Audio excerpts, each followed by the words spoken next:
Hello friends, in this video I'll show you how to export bookmarks in Microsoft Edge. Like and subscribe, support this channel. Let's get started.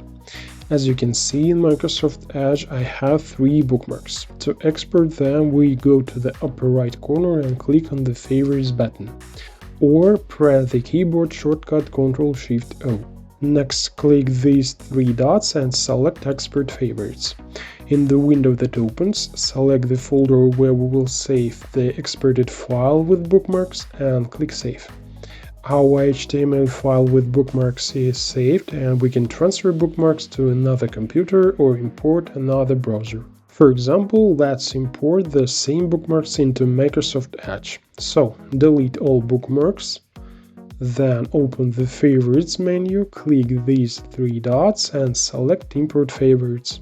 As you can see in this menu, we can select a browser from which to directly import bookmarks, but since we have a saved HTML file, we choose to import from other browsers, namely choose what to import.